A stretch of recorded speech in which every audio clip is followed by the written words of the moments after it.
Stories influence, teach, and inspire us. But what about the storytellers who create them? Uncorking a Story profiles storytellers to uncover how their background and life experiences influence the stories they create. We learn what motivates them, their path to success, and what fuels them to keep creating. It all starts by asking one simple question: where does your story begin? Welcome to Uncorking a Story. Now here's your host, Mike Carlin.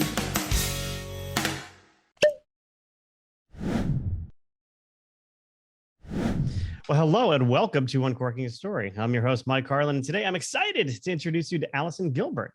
Allison is an award-winning journalist and author of numerous books, including Past and Present and Parentless Parents. Her forthcoming book, Listen World, How the Intrepid Elsie Robinson Became America's Most Read Woman, is the inspiring story of a timeless maverick, capturing what it means to take a gamble on self-fulfillment and find freedom along the way. Joining me today to talk about that and so much more is Allison Gilbert. Welcome to Uncorking a Story, Allison. I am so thrilled to be here. Thank you for having me. I am thrilled to uncork your story, and we open the bottle the way we always do, which is by asking you, Allison, where does your story begin? You know, I have been a lover of writing since I was in elementary school. Grammar was like my favorite class. That is where I excelled. I remember so clearly being in grade school and my teacher holding up my, proper commas and periods for the entire class to see. And the pride that welled within me was huge. And so I knew that writing was going to be something that I was going to explore as much as I could at that age, but I've always loved writing and reading, and it's what I have done for more than 20 years. I've been a journalist working at CNN and MSNBC and in TV newsrooms. Then, of course, I've pivoted to writing more and more for print, and now, of course, books. And here you are talking about a forthcoming book. Well, tell me about the first book you wrote. What was that process like, kind of going from, or pivoting, to use your term, from sort of journalism to writing sort of longer form? What was that experience like for you? Well, it came directly out of being nearly killed on 9/11. Oh my gosh. Well, now you have to tell us that story. I I am so lucky. I paused for such a great period of time because, of course, just remembering that day brings back a flood of feelings, terror and anger and sadness and gratitude that I lived, and a complete acknowledgement that I am lucky to be here when so many people did, in fact, lose their loved ones. I was working at NBC News that day, was dispatched to cover what was unfolding. And by the time I got downtown, the first tower had collapsed. I ran for cover. The smoke and the debris ran by. I hid for cover in a makeshift deli, which so many people had done. And then when that dust cloud dissipated, I kept going down towards the remaining tower and got way too close. If you're from New York City or have visited the National September 11th Memorial and Museum, you know that the corner of West and Vesey Street is really right there. Yeah. And that's where I was when the second tower came down. And so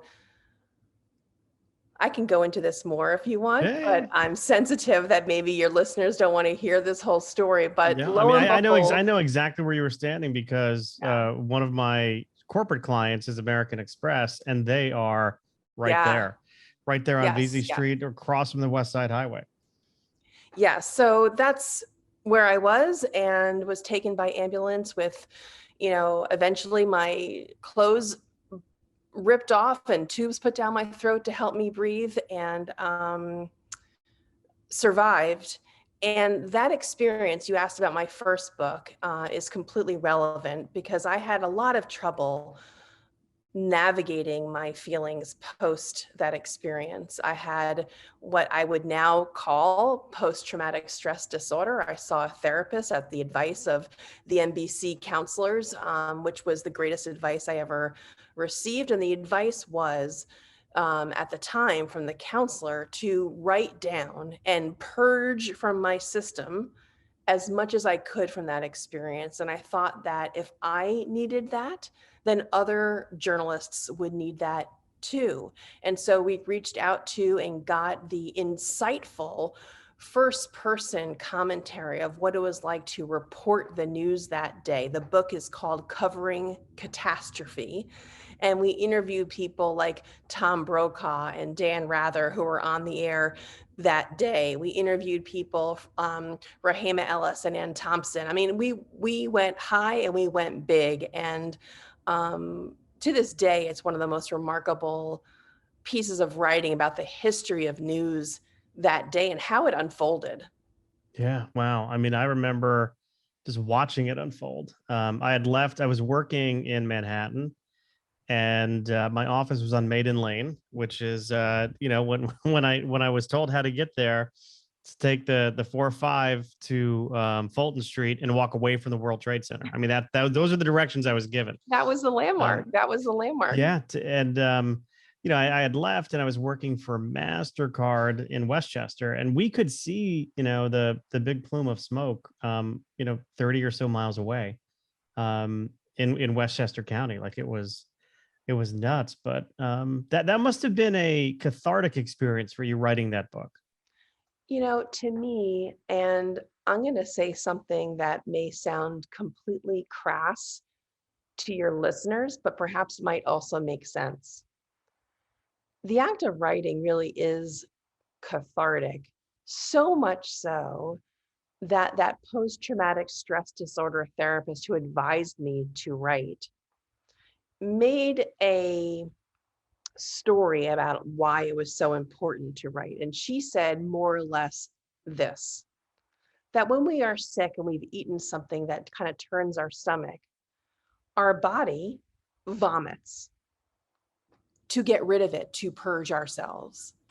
And that is what she wanted me to do by writing my feelings on paper, to purge myself of what I was keeping inside that was making me emotionally distraught. And in so doing, and then by capturing those other comments from those other journalists in Covering Catastrophe, it really was cathartic. And so I have since gone on to have this remarkable relationship with the National September 11th Memorial and Museum. I've now narrated their official audio tour of the day's events that happened on 9/11. That's a huge honor to me. Just a few months ago, we launched a documentary, a 20-year documentary about what it was like to report the news on that day with a platform called Wondrium. And we did a companion piece about the women journalists who covered 9/11. And for that, we interviewed people like Maggie Haberman for the New York Times and Savannah Guthrie from the Today Show. And so for me, for 20 years, it has been trying to make meaning about what happened overall. And then in the most personal sense, what happened to me, and really thinking I was going to die that day. And of course, being so lucky and being aware of my luck that I didn't. Yeah. Yeah. How do you suppose that impacted like what you decided to write after that? And the way the kind of the path your career took after that? There is a direct line, if you can believe this story. So my mother died a few years before 9/11, and my father died that Friday. So I was nearly killed that Tuesday, and my father died unrelated to 9/11 that Friday, just a few days later. So within a few years, I had been caught in a terrorist attack, and both of my parents had died.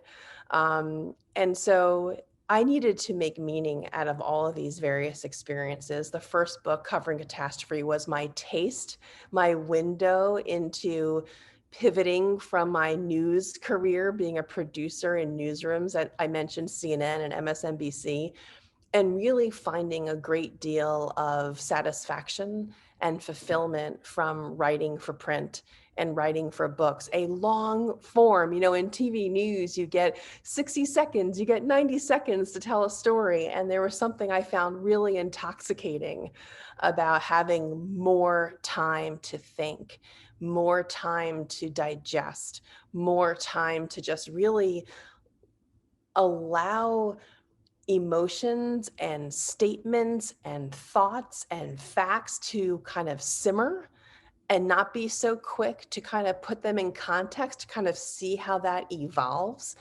And I just found it really rewarding. And so the book covering catastrophe was my first pinky toe into writing books. And then because of the deaths of both of my parents, my first few books were really about grief and loss, because that's what I needed to write about. That's what I needed to interview people about. And so I used all those skills that I had developed over so many years working in newsrooms and working on deadlines and interviewing people at a moment's notice to then work those same skills into writing books about grief and loss.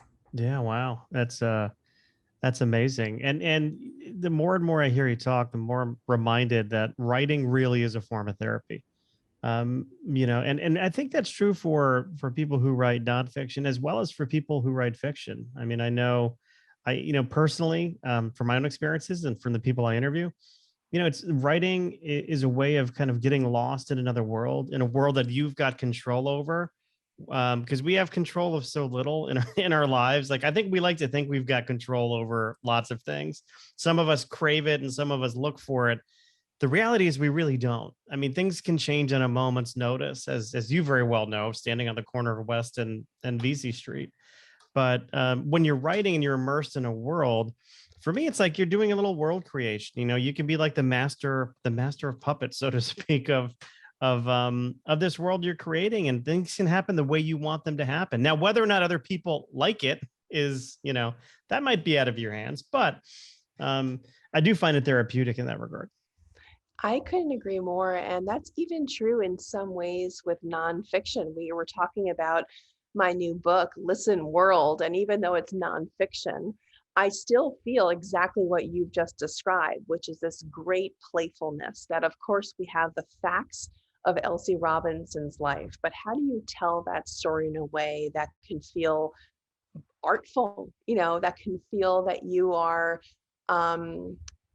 really communing with someone's thoughts and ideas, in some cases from more than 100 years ago. And so I felt very privileged to be in the Elsie Robinson mind space, because she actually was a lot more creative than I will ever be. Not only was she a nonfiction writer, not only was she a newspaper columnist, but she was also a fabulous illustrator. She started her career writing children's pages and drawing children's cartoons. And then that morphed into her being, still to this day, one of the only women columnists, or actually, I'm going to restate that. One of the only columnists overall, male or female, to also draw her own editorial cartoons. It's very rare to do both. Normally editorial cartoonists draw the art for other people's writing. It was very rare for a writer to also draw her own work. And so for that reason, she was a bit of a unicorn. Well, speaking of Elsie Robinson, tell me, let's give me the backstory on how this book came to be. What spurred you to write it, and why Elsie Robinson over anyone else you could write about? Well, it's directly related to what we were talking about before, Mike. I only found out about Elsie Robinson because my mother died. My brother and I were cleaning out our childhood home, and I was in charge of packing up my mother's books. And I was really having a tough time, I must say. I just could not take them off the shelf and shove them into a box and tape them up. I mean, I was really looking at every page, opening them up, shaking the book up and down, seeing if anything fell from the inside, seeing what she had annotated in the margins. Was there any clues that I didn't know about my mom that would lead me to a discovery about her that now that she was gone, I just was really searching. I was just searching for anything that would keep me connected to her. And lo and behold, about 5 hours in, I don't know, it was a really long time, something did in fact flutter to the floor. And what fluttered to the floor, do you remember those old like onion skin pieces of paper? Do you know what I'm talking about? Oh, absolutely. Because when I was a good Catholic schoolboy, we had Bibles, and the pages were printed on onion skin. So I know exactly what you're talking about. So it's that, yeah, so it's that really thin paper. And so my mother had retyped a poem, and the poem was one of the most incredible pieces of writing. Tough love, no hand holding, no backstroking, just kind of like, be grateful you had someone worth missing. Like, it was that kind of tough love poem about grief. It was what I needed to read in that moment. It was if my mother was there telling me how to grieve about her, because my mother was really a tough love kind of lady. And it was attributed to someone named Elsie Robinson. And I had no idea who Elsie Robinson was. I took the piece of paper. I went to my brother, who was cleaning out the rakes and the shovels in the garage while I was upstairs having done the books. And I said, do you know who Elsie Robinson is? You know, maybe it was a friend of my mom's, or maybe it was a college roommate. You know, we had no idea who she was. And since he had no clue either, it set me on this wonderful path of discovery to find out who Elsie Robinson was. And it's been a journey of such profound excitement and discovery. It's just been such a joy. I mean, in kind of ways, it's like a gift given to you from your mother. You know, even though she had passed, it's a gift from her. I have felt so close to my mom writing this book, because of course I would imagine that if she had kept this poem and retyped it, then she somehow liked the voice that was so distinguishable as Elsie Robinson. She was a blistering writer. She was opinionated. She didn't leave anything back. And like I said before, she was not going to stroke your hair and make you feel better and let you, moan or mope or feel sorry for yourself. Elsie Robinson was much more about snap out of it, from that Moonstruck scene. Yeah, Moonstruck, yeah. And shared a Nicolas Cage. Yes, I mean, like, that's really how I would kind of characterize Elsie Robinson's tone. And that goes to how she felt about gender inequality. She wrote a lot about men and women. And this is back in, the 1920s. This is well before Gloria Steinem was even born. This was like new stuff and really exciting. The vote was still percolating. The vote was still, in the ether. But these issues to be kind of brought to the surface by a mainstream newspaper columnist who became the highest paid writer in the entire William Randolph Hearst organization. Her platform was enormous, read by more than 20 million Americans. Do you know how many people watch the Today Show? It's not 20 million, right? This is not a anymore. lot of Americans. So her platform was great. And I just loved learning about her. And so you had talked about my mom, and this is how I found out about her. And you're right. This is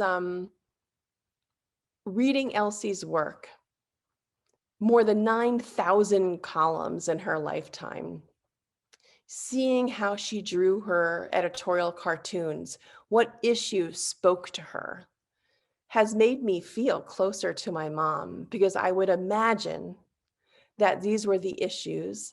This was certainly her sensibility.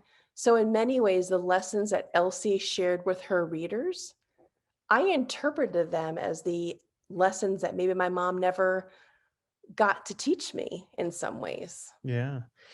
Something I'm curious about. I mean, you're a journalist. You had a long career in journalism.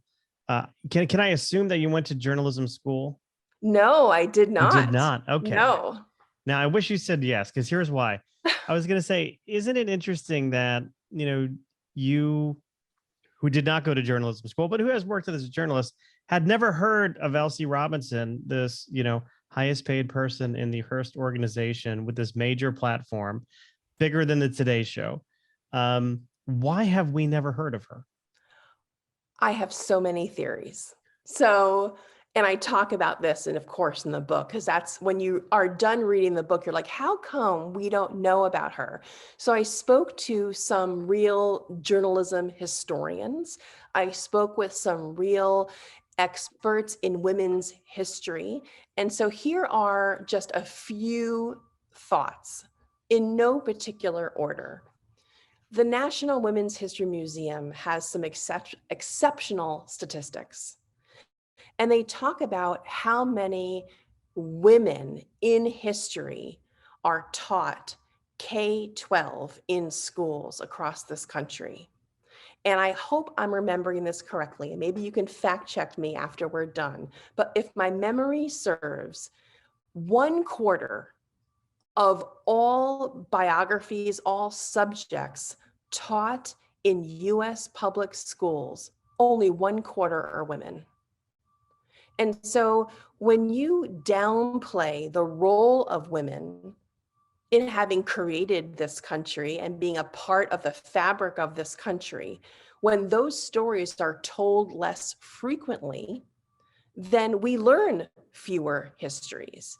And so that's one reason. And I highly recommend, there was this incredible panel discussion they had when they released this data, and it's on the National Women's History Museum website. I found it to be shocking. Don't you find that shocking Yeah, that it the doesn't percentage sound. is so low? Yeah, to me it sounds counterintuitive. I just think about all the teachers I've had, my kids have had over the years, and anecdotally those numbers don't hold up. But you know, I haven't seen the data, so. Yes. Well, that to me was highly illuminating. Another reason why I found this to be um, so just like a revelation to me, when you think about what's taught in schools, and now this also goes up into the collegiate level, there are many times we are taught through certain prisms. Wars, and how we learn about war is through the economies or strategies, military strategies or politics.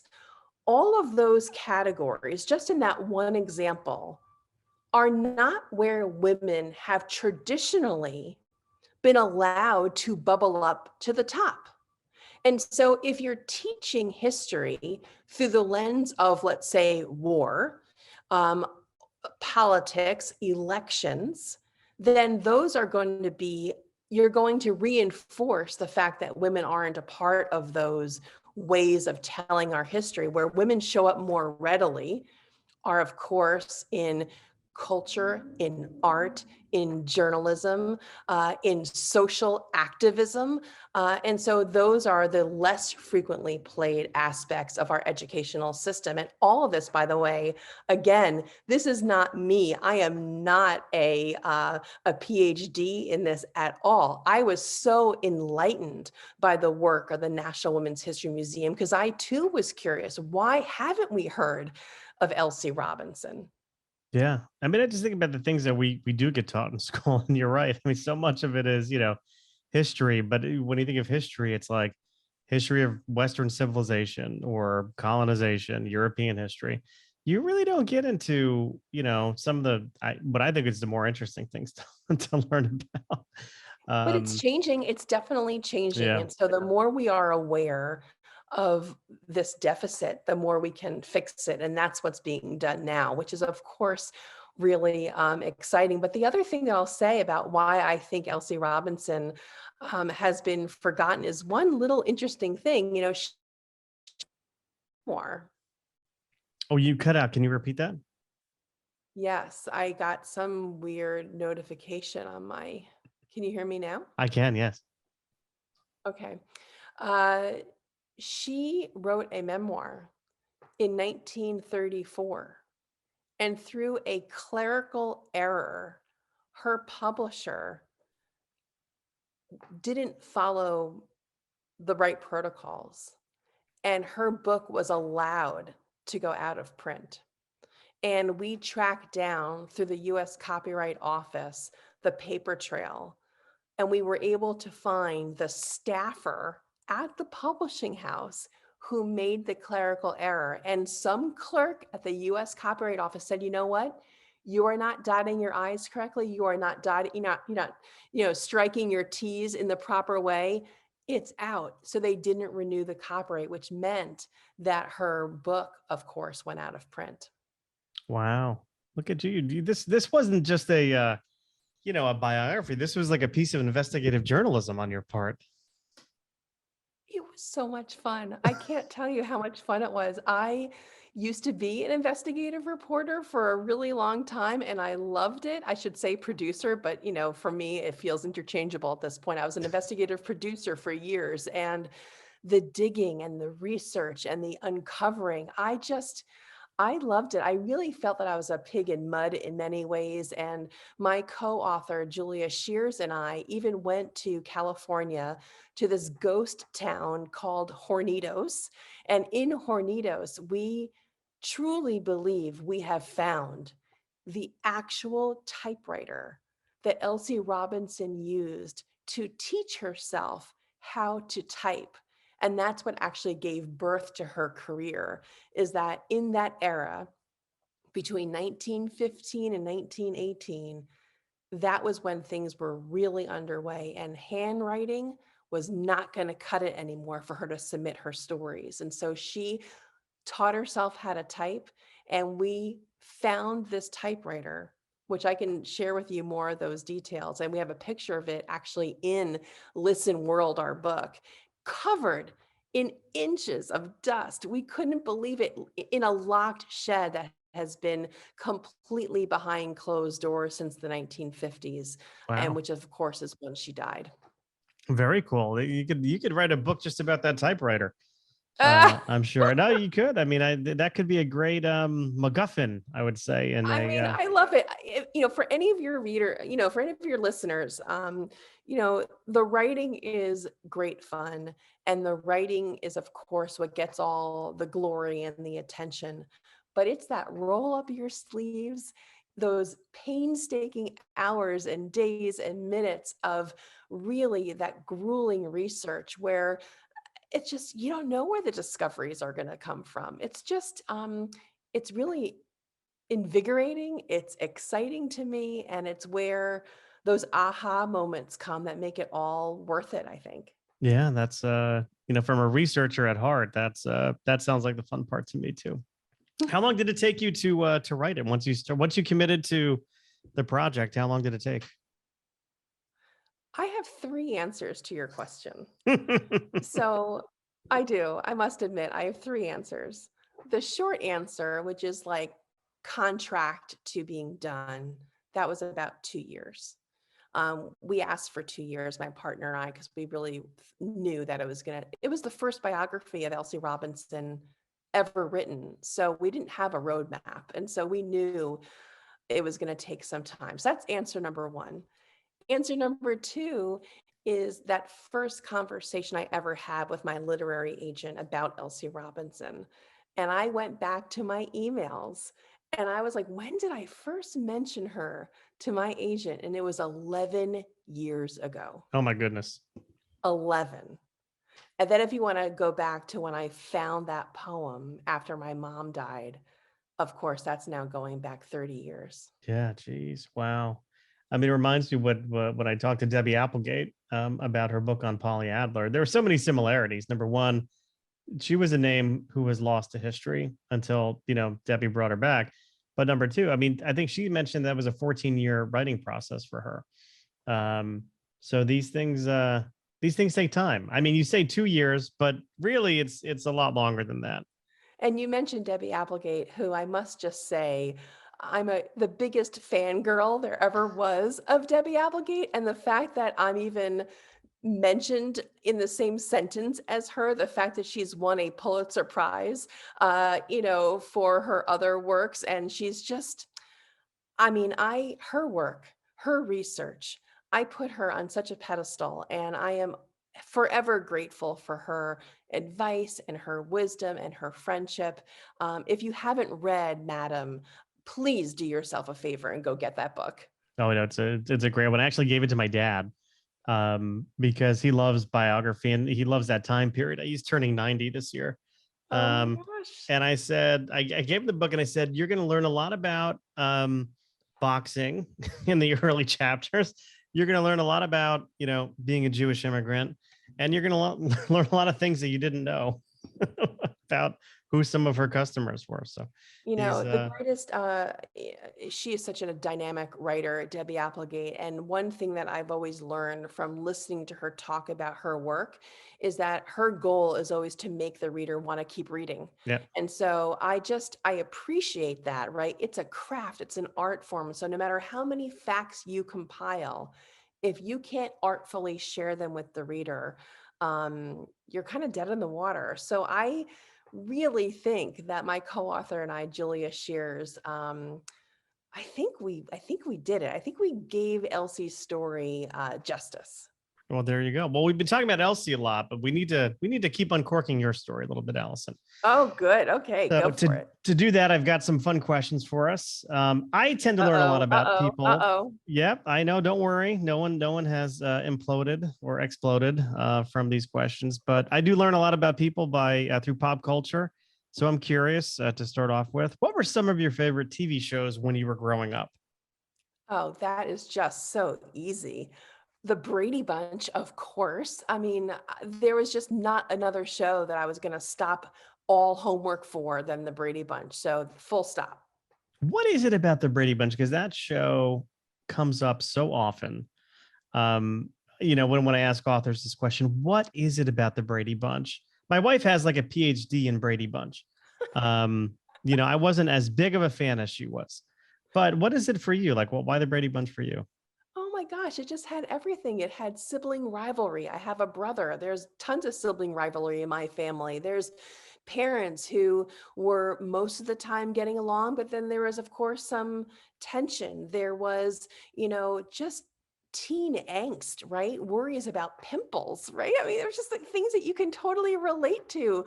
Voices changing. I remember my brother's voice changing. I mean, it just felt that we were members of that extended family. I just felt like there was things that were unfolding that felt very real. And of course, so not real, right? I mean, the house was always clean and immaculate and just, Alice running around and making everything better. I mean, who has an Alice in their life? I certainly didn't have that type of environment, but it just felt, it felt relatable. I know we have triplets at home. They're 20 now, but I remember during the course of their life, my wife would frequently say, I need an Alice. I need an Alice. Like that was like, she just kept saying, I need an Alice. You want to give me something for Christmas? Give me an Alice. And I'm like, well, I want a Sam the Butcher. Yeah. I have a 20-year-old too. I think we should talk about our 20-year-old sometime. Oh, we should. Well, I've got 3 of them and they, it's so interesting with kids. Like I used to think like when they were younger, it's just going to get easier when they're older, right? So it's going to be easier when they can walk. It's going to be easier when they can talk. It's going to be easier when they can drive. It's going to be easier when they can work. And it just doesn't seem to ever really get easier. It's different, but not easier. I would say that I agree in many ways. And the one story that flashes to my mind is after my grandmother turned, I think, 89, and she was still worried about my uncle. My father had died, as we just talked, a few days after 9/11, but my uncle, thank God, was around for many, many years after that. So my grandmother had one surviving son well into his 60s. And I remember she was nearly 89 and she was still worried about her son who was like in his 60s. So I think you're right. It's never going to end. It never ends. And my mother used to walk around saying, Michael, a mother's job is to worry.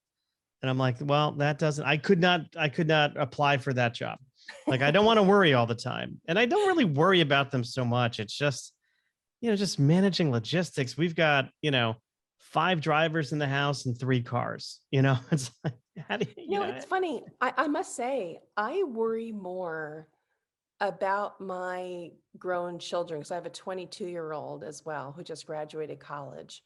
I worry more when they're under my roof and home than when they were in college, or if they're just out of the house, not sleeping at home. Because when they're not home, I'm not responsible for knowing what time they're supposed to arrive. That's just not within my Mhm. power anymore. But when they do come home and they are expected home, and then you can't, or at least I can't really fall asleep 100%, even if they're 20 and 22, because you're expecting them. So under the roof to me carries a different weight and has always been that way. Even Yeah. when they went when they were younger and at sleepaway camp, I felt that I had an emotional break during summer, because for so often, as you just said, my job as a mother, has been a little bit too much to worry. And so summer camp became a time where I could actually have an emotional break, because I knew it wasn't me who was ultimately responsible for their safety at the end of the day.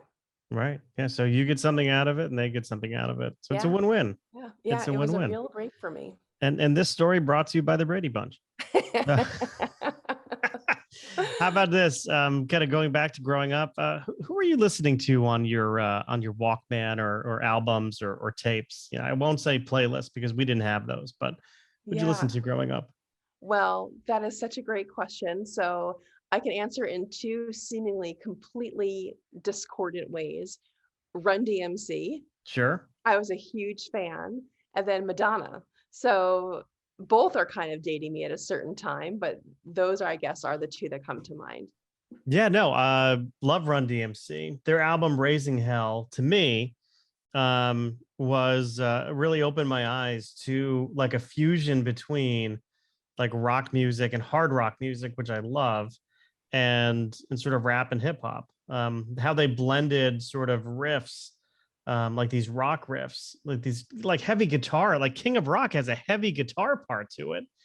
And then, with the lyrics going over it, I mean, to me, I was blown away by them. And then, of course, when they collaborated with Aerosmith, like that's when they, I think, really hit mainstream. But Yeah, I thought that love, was so love, cool. completely. That was my kind of teenage years for sure. Yeah, and actually, Daryl McDaniels, the DMC in Run DMC, was just in my town at our What? library. Yeah, I know he was promoting. I think he wrote a children's book. Oh my So he goodness. was at our local library, and for some reason, I couldn't go to that event. But I was trying to uncork his story, but I couldn't make the connection. Oh my Um, gosh, that would be amazing. Could you I know, imagine? I know, I would love to. I'd probably fanboy over him a little too much, though. Well, you're a fanboy for him. I'm a fangirl of Debbie Applegate. So Well, there we're, you go. yeah. Maybe like the 4 of us can get together and go to lunch sometime. Oh my gosh, Um, I'm in. I'm totally in. how about this alternative career you'd like to pursue? So, if you've done journalism, you've done writing. What else would you like to pursue if you could? Okay, well, I have no talent to do this, but if I had a fantasy, I would so be on Broadway and I would have the best voice ever, and I would sing and I would dance, and I have always wanted to be Annie. Annie, why Annie? Why Annie? Or all the classic characters you could be. You could be Cosette from was it Les Mis? Why Annie? Oh, because when I grew up, I had the reddest of red hairs. It's much lighter now because of all the gray, but it was red. It was carrot top red. And I always wanted to be Annie. And that show, when it first hit, Broadway with Andrea McArdle, well before Sarah Jessica Parker, that is what I wanted to do. I just feel like being on stage and being able to belt out a song and own a crowd like that. Talk about storytelling. That is the ultimate storytelling. It's live. You're communicating directly.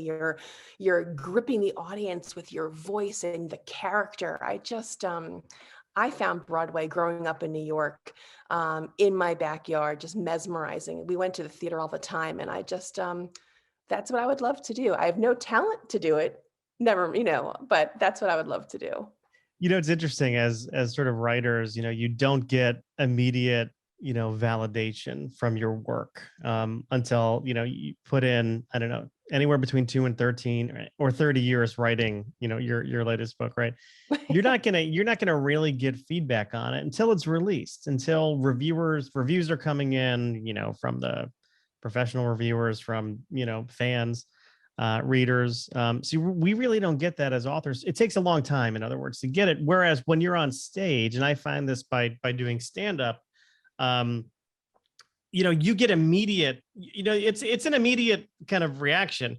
You're either funny or you're not. Like, people are laughing or they're not. And immediately, okay, this joke has to be rewritten, or this has to just be 86 altogether. Same thing in theater. I mean, people are either clapping after your number or they're not. So interesting distinction between I was our gonna lives. wait to share this story, Mike, but I don't see a better time than right now. Here's my story only for you. Okay, During should I college, mute this? Should I mute this for the listeners? Or no, okay, we'll let them listen. Okay. during college, I went to school in Washington, D.C. In Baltimore, there was a comedy club. Don't ask me which one. And they had amateur night. My friends and I drove. I signed up and I did a set. Uh-huh. That's the whole story. And how did it go? It was awful. It was really intimidating, as you know. I basically had, I think, a single joke that was any good. And once that was told, I was pretty much, I had shot my wad. That was kind of it. And I was so young back in the day that my husband, who was then my boyfriend, he wasn't even allowed in because he was underage. So he was completely locked out of the club. Oh, wow. So two things there. I mean, look, open mics, amateur nights, they usually give you about 3 minutes. And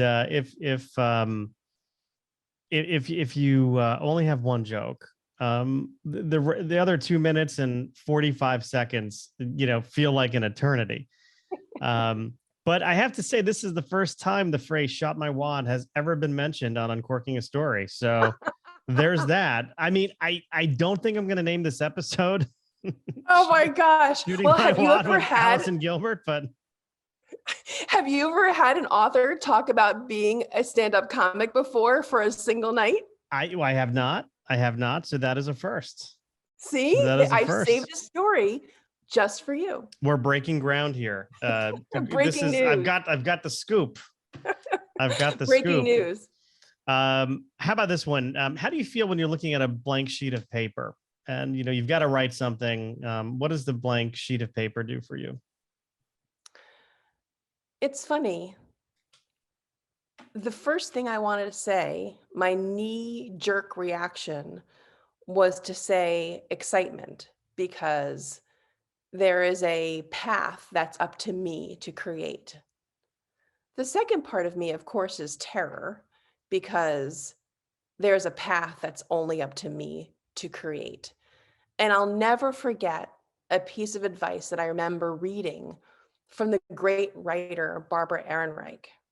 And what she has said about writing and facing the blank page, and if you feel like you've hit writer's block, which she has never believed in, what her advice is, and I have always found this to be true, there is no writer's block. What it actually is that you haven't done enough work. And what she meant by that is you haven't done enough research. And so if you haven't done enough research, then that means you don't know what to say, because you haven't built that scaffolding. And so whenever I do feel stuck or worried by a blank page, I think of what Barbara's advice was, and I just do more work. Do more work. I've also heard kind of coming to a project with a good outline, a nice robust outline is also helpful. Yes. And interestingly, I know some people think that outlines are handcuffs, but really what I found, and because I'll always approach a new project with an outline, and I'll spend, a month or so just working on that. It's, it can be fluid. You can change, you can, as ideas come to you, or as sort of events unfold in that world you're creating, this world that we talked about earlier that we have control over, we have control over it. So we can pivot, to use your word, if we need to pivot. I completely agree. I couldn't say it better. So I've got two more for you. Number 5 is, what lesson about publishing is sort of kind of going back to that first book that you wrote. What lesson about publishing do you feel like you learned the hard way? That's a good question. And I'll wrap it up into only talking about the most recent book because it feels the rawest experience and the freshest. Writers are always told that your platform is really important. So, who will read your book when it's written? Who is underneath your kind of arms that you can kind of bring into the fray? That you need to prove your platform to publishers. The second thing that publishers like to know is that the person who you're writing about, in my case, nonfiction, a biography, is someone that's going to be recognizable to readers. And that was really hard with Elsie Robinson, because like we first started talking about earlier during this conversation, it had been Elsie Robinson who? Even by historians that study women, historians who study American journalism, people who are completely absorbed in, let's say, early American history, and I'm just talking about perhaps when Elsie Robinson lived, the turn of the 20th century. If so many historians are also saying who, it stands to reason that my agent and I had a tough time initially selling this book. And so my advice would be, if you are so passionate about your topic, do not give up, because ultimately it just took one editor to say yes. Yeah. And I was not going to give up. And I will thank my agent till the end of time for not giving up on me, because in those first 11 years that I was describing, when I was thinking and massaging and considering and ruminating and wondering, there were failed proposals in that time that didn't go forward, that weren't good enough, my agent said, for him to go out with to publishers. It took me a long time, and I needed my co-author's help, Julia Shears. She was invaluable. She is invaluable. The best partner a girl could have had. We were thick as thieves writing this book. I could not have done it without her. She couldn't have done it without me. We were just a wonderful team. And so, back to your question, do not give up. Many publishers said no, only one said yes. And I am forever grateful to my literary agent for being patient with me and believing that the Elsie Robinson story, that the Listen World book needed to be written. Yeah. Well, I mean, you just given some great words of advice to, people looking to sort of publish something, right? So, and I hear it all the time, and I know this, from myself, is, you have to be patient during the process, but you have to just never give up. You have to keep pursuing it, and you have to fight for it. You know what? I'm just going to say one thing. Yeah. If you, as the writer, don't believe in your project and you're not willing to go to the mat for it over 11 years in my case and struggle. I was so passionate about Elsie Robinson.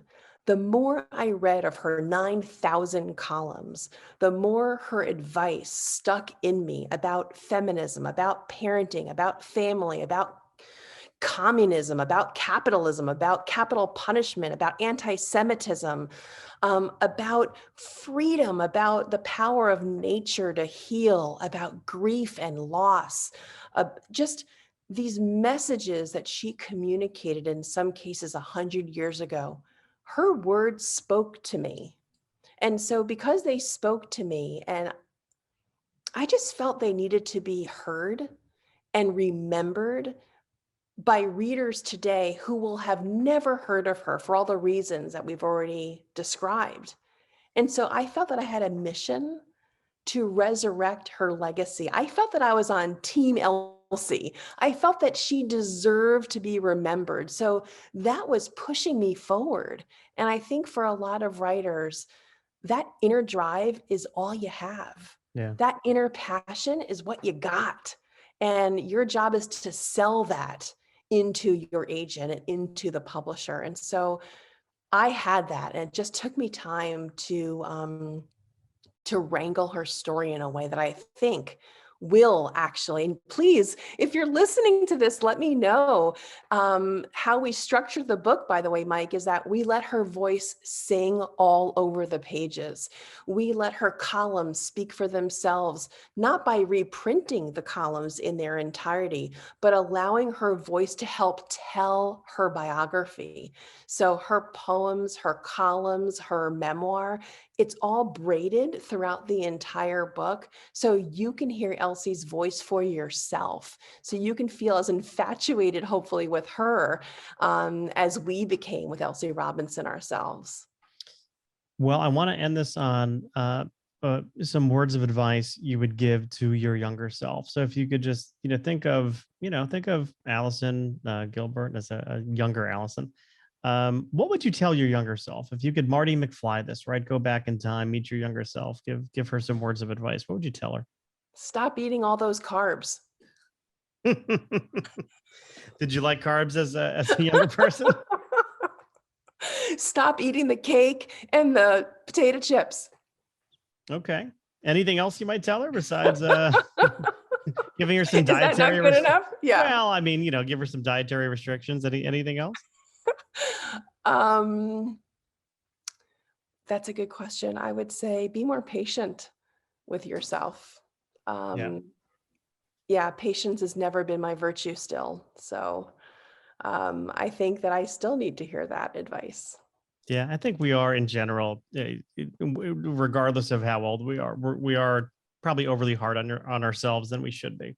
So more patience for the potato chips. More patience for that chocolate cake. Yeah. There you go. Well, my guest today has been Allison Gilbert, and she's been talking about many things, but one of which is Listen World, how the intrepid Elsie Robinson became America's most read woman. This book will be coming out in September. As we record this now, it's funny, we're recording this in July, but we will be releasing this in September. And we will be sure to put all the links for where you can buy that book in our show notes. I'd also like to put in some links of how people can connect with you, Allison. So is there a website or social media you want to throw out there? Yeah, definitely. So thank you for even inviting me to mention AllisonGilbert.com is the website. It has all my social media channels on there, or A Gilbert Writer is the handle pretty much everywhere. And I really, truly, I love to hear from readers. And so if there's a favorite quote that you're looking at when you're reading Listen World, if there's a favorite poem or a stanza, I would love, love, love to know what's resonating with you, because I've had 11 years of pleasure reading Elsie Robinson's words, and I would know what lands. I would love to know what lands well for you. There you go. So that's the audience. That's an invitation. You can badger Allison with your feedback. Please do. We all want validation. That's a big secret, by the way, audience. We all need some validation in our lives. So especially, listen, my mom died, more than 30 years ago. I've been thinking about Elsie Robinson pretty much nonstop since then. So for 30 years, Elsie Robinson has been my secret. I'm so happy to share her now. And so the more I get to talk about her and share her, like, really, I'm not kidding. Please email me. I would love to hear from you. There you go. Well, Allison, this has been a very fun conversation and enlightening. Thank you for stopping by and Uncorking a Story. Oh, what a pleasure. Thank you so much for having me.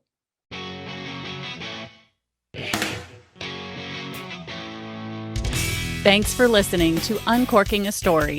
If you'd like more information about today's guest or to find out more about Mike, go to uncorkingastory.com.